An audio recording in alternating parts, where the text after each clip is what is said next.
welcome to In Case You Missed It. It's been a minute, and in this video I want to unpack the Alabuga Start Programme saga. What seemed like a glamorous overseas work-study opportunity is now at the center of a global scandal, one involving young people, social media influencers in South Africa, and even international investigations into human trafficking and weapons production. On the surface, Alabuga Start promised free flights, accommodation, education, and a chance at career growth in Russia. But as reports started to surface, it was alleged that the reality turned out to be something different. Women from South Africa and other countries lured into assembling drones in Russian factories linked to the war between Ukraine and Russia. So, in this video, I'll be breaking it all down: what the Alabuga Start Programme really is, how influencers in South Africa got involved, why the government is now investigating this, and what this says about the risks young people face when searching for opportunities abroad. Anyone really, not just young people. Let's get into it. So here's where the deception really shows.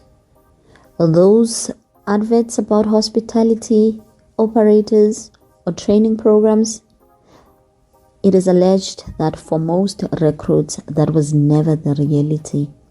In fact, it is alleged that the vagueness in the ads was the point. It kept people dreaming about opportunity without ever questioning what they were signing up for.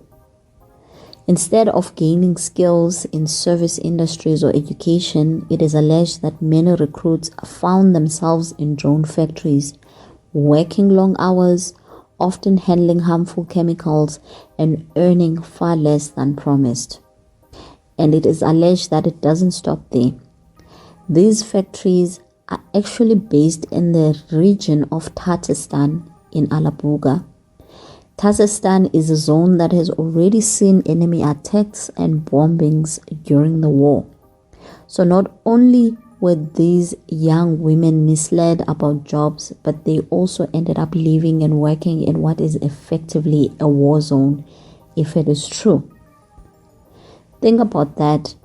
You leave home expecting a study program, and you find yourself in the middle of an international conflict, building weapons under dangerous and traumatic conditions. That's not opportunity. That's exploitation and plain and simple violation of human rights, if true. Now here's where South Africa enters the story. Influencers played a huge role in pushing the Alabuga Start Programme to local audiences. They even traveled to Russia to see the place themselves. Names like Sayan Buji, Sima, Tando, Pinkfay, and Samtanda all promoted the scheme on TikTok and Instagram, highlighting promises of free travel, free accommodation, and guaranteed career opportunities in Russia. These ads were targeted directly at young women, mostly between the ages of 18 and 22, which is in itself an added red flag, because people at that age are very impressionable. They can be easily influenced or controlled. It also ties into the low wages they were offered, which may have seemed acceptable to someone younger, more naive, and with fewer responsibilities compared to someone older and more financially established. And it is no coincidence that the type of influencers chosen to promote this program were the ones who were chosen. If you look at their content, their audiences, and even their views on life, it becomes clear. Some of these influencers have dropped out of school, and a few, like Tando, have openly declared themselves anti-school, bragging about leaving school before matric. That makes them easy picks for a strategy like this. Influencers who wouldn't ask tough questions, wouldn't dig too deep, and would agree to promote anything as long as the money was there. Now, compared that to influencers or public figures with experience in humanitarian work, people like Zozibini or Nomzamo Mbata, or other South African celebrities who have engaged in social causes. Those people were not approached because they would have raised red flags, asked the proper questions, and exposed the risks. Instead, the Alabuga Start campaign relied on naive influencers who wouldn't dig into deep on the research in order to attract an equally naive audience. Once the reports came out linking Alabuga to drone factories, the backlash hit hard in South Africa. Some of the influencers promoting the program have deleted their promo videos and content about Alabuga Start. Some of them have issued apologies, but essentially they all echo the same sentiments, and that is, they didn't know this was human trafficking, and some didn't do enough research, and some have even said they did this because it was a paying promo gig and an opportunity to travel to Russia on an all-expense paid trip.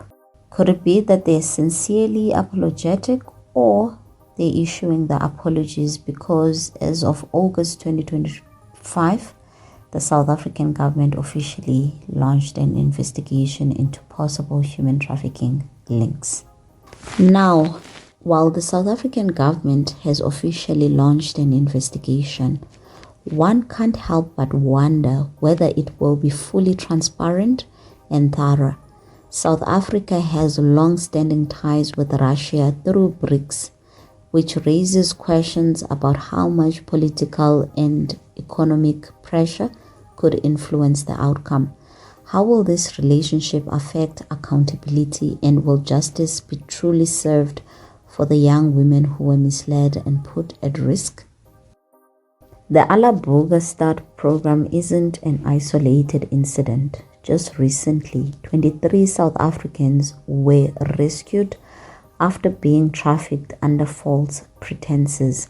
They were promised hospitality jobs in Thailand, but were instead taken to Myanmar, where they were forced into online scamming operations.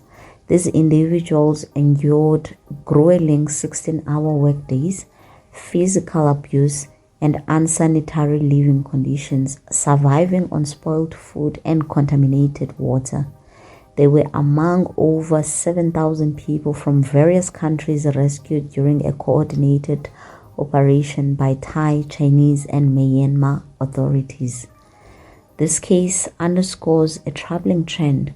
Young people, often from vulnerable backgrounds, are being lured by promises of employment, only to find themselves trapped in exploitative situations.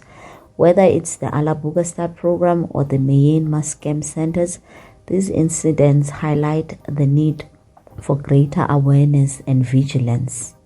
Apart from the staged videos posted on Alabuga's official Twitter account and one South African TikToker, there has been no confirmation or denial from participants currently in the Start Programme.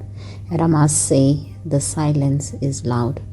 The South African TikToker claimed that the human trafficking rumors were untrue and that she was doing well at Alabuga.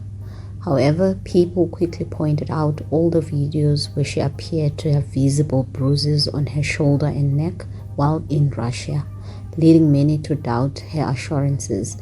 Her TikTok account has since been made private.